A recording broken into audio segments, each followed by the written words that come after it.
Assalamualaikum warahmatullahi wabarakatuh. Selamat pagi anak-anak. How are you today? Alhamdulillah. Semoga kalian semuanya dalam keadaan sehat ya. Pada hari ini Pak Aisyah akan menyampaikan pembelajaran fikih bab 1, menjaga kebersihan dengan cara berkhitan. Mari disimak dengan baik ya anak-anak. Oh iya, sebelum kita melakukan penyampaian video, mari kita berdoa terlebih dahulu ya, agar apa yang kita pelajari benar-benar membawa kemanfaatan buat kita semuanya. Al-Fatihah.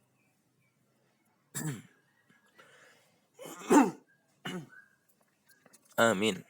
Mari kita masuk ke pembahasan. Kita masuk ke pengertian khitan terlebih dahulu.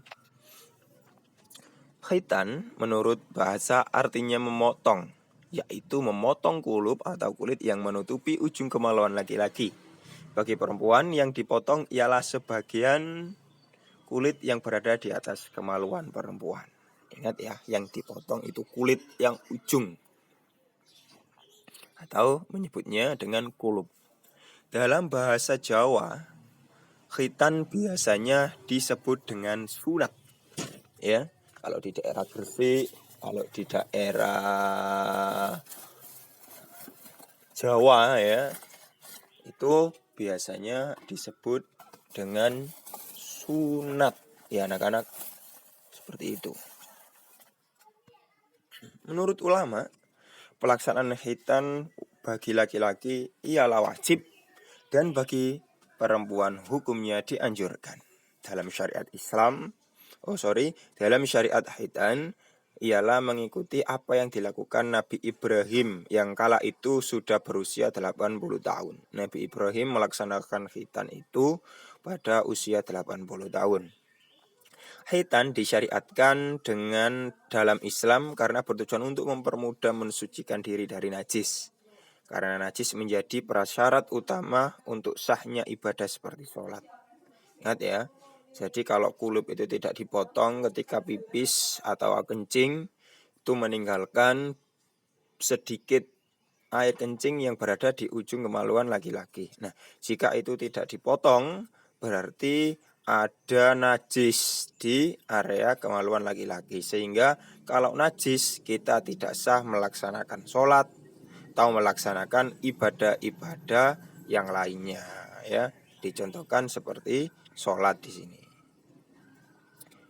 Dasar perintah khitan atau dalil perintah khitan, yaitu pada Quran Surat An-Nahl ayat 123 yang berbunyi Tsumma awhayna ilaika anittabi millata Ibrahim hanifah wa ma kana minal musyriqin.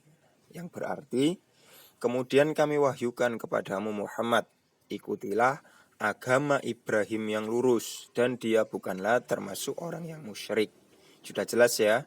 Jadi Nabi Ibrahim melaksanakan khitan itu pada usia 80 tahun dan pada surat An-Nahl ayat 123 Nabi Muhammad mendapatkan perintah dengan jelas disuruh mengikuti ajaran Nabi Ibrahim, yaitu berkhitan, dan dijelaskan wa maka naminal musyrikin, dan dia bukanlah termasuk orang musyrik. Quran surat An-Nahl ayat 123. Selain Quran surat An-Nahl, ada juga hadis Nabi yang berbunyi ihtatana Ibrahim ba'da thamanina sanatau wahtatana bil qudum. Yang berarti Nabi Ibrahim alaihissalam telah berkhitan dengan qudum. Apa itu qudum? Nama sebuah alat pemotong, sedangkan beliau berumur 80 tahun. Sudah jelas ya. Hadis riwayat Bukhari Muslim. Pelaksanaan khitan pertama bisa dilakukan pada saat masa bayi, yaitu dilaksanakan pada hari ke-7 dari kelahiran.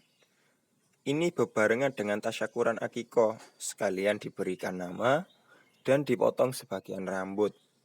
Hal ini dicontohkan saat Nabi Muhammad mengkhitankan cucunya. Siapa? Iya, Hasan dan Husain.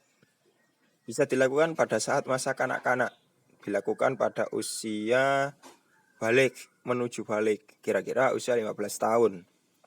Itu kan.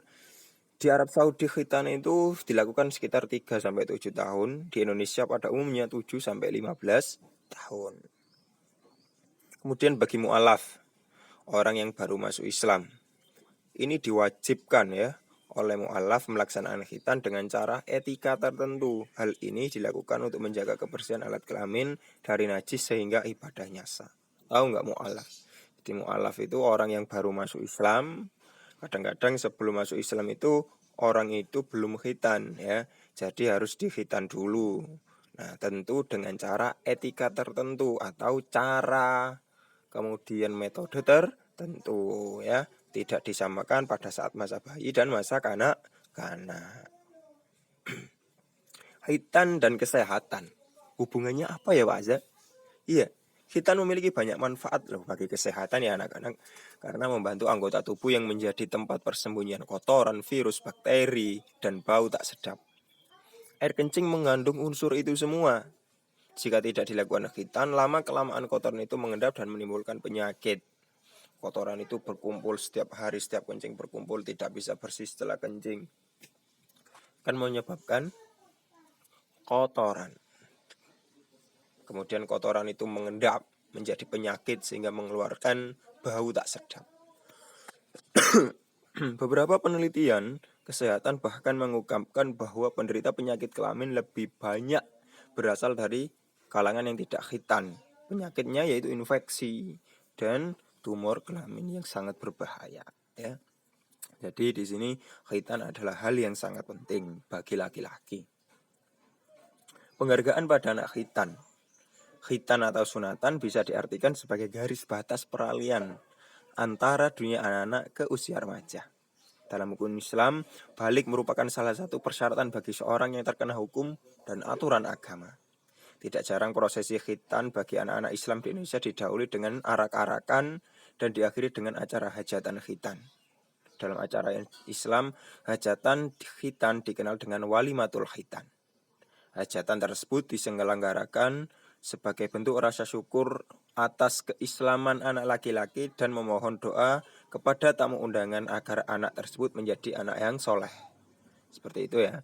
Jadi perpindahan dari anak-anak ke remaja. Jadi kalau sudah remaja, sudah balik, sudah berkhitan, kalau tidak sholat ya mendapatkan dosa. Kemudian ditanggung sendiri dosanya. Kita lanjutkan. Iya, anak-anak pada saat khitan itu biasanya tadi di awal dijelaskan Pak Azza ada arak-arakan atau keliling kampung diiringi dengan keluarga, sanak saudara yang sangat meriah, diiringi dengan sholawatan, rebana, ya. Nah, di sini diberikan contoh Pak Azza arak-arakan khitan Betawi dengan khas bajunya ya, memakai jas hitam, kemudian dalamnya kaosnya memakai kaos putih, sabuknya, kemudian pakai peci hitam dan juga berkalung sarung kotak-kotak. Itu khasnya Betawi ya. Nah, kita lihat di situ ada seorang anak yang sedang duduk memakai baju kuning. Nah, itu yang dikhitan. Kemudian yang kedua, dari arak-arakan khitan Jawa, naik kuda, memakai peci. Nah, itu di keliling kampung, naik kuda diarak keliling kampung, seperti itu. Kemudian yang ketiga saya berikan contoh arak-arakan khitan di Sunda. Naik apa itu? Ya, naik boneka. Kemudian diarak sambil dipanggul oleh orang-orang dewasa. Boneka singa. Oke, kita lanjutkan hikmah khitan atau manfaat khitan. Yang pertama, kita mengikuti dan meneladani Nabi Muhammad dan melestarikan syariat Nabi Ibrahim. Mengikuti meladani Nabi Muhammad saat mencontohkan mengkhitankan cucunya yang bernama Hasan dan Husain. Melestarikan syariat Nabi Ibrahim yang kala itu dikhitan pada usia 80 tahun. Kemudian menjaga kebersihan kesucian diri seorang laki-laki. Kalau bersih kulupnya sudah dipotong, berarti sudah tidak ada endapan. Seandainya kencing itu tidak ada endapan, langsung semuanya dapat dibersihkan. Kemudian menjadikan kemaluan lebih bersih dan mudah untuk membersihkannya. Mudah sekali ya. Kemudian 4, mencegah timbulnya berbagai penyakit. Nah, masih ingat kan ya, seandainya ada kotoran-kotoran itu mengendap, lama-kelamaan pasti akan menimbulkan sebuah penyakit atau infeksi seperti itu anak-anak. Nah, terima kasih telah menyimak video pembelajaran pada pagi hari ini, dimulai dari pengertian khitan, dalil perintah khitan atau dasar perintah khitan, kemudian waktu pelaksanaan khitan, kemudian khitan dengan kesehatan itu bagaimana hubungannya. Ternyata hubungannya sangat baik ya, sangat menyehatkan bagi tubuh atau sangat membersihkan bagi tubuh hikmah khitannya itu ya. Kemudian kita juga belajar tentang hikmah khitan dan juga kita mengetahui berbagai cara tradisi di setiap daerah untuk melakukan perayaan khitan. Terima kasih anak-anak telah menyimak video. Sekali lagi saya ucapkan terima kasih. Thank you for your attention. Assalamualaikum warahmatullahi wabarakatuh.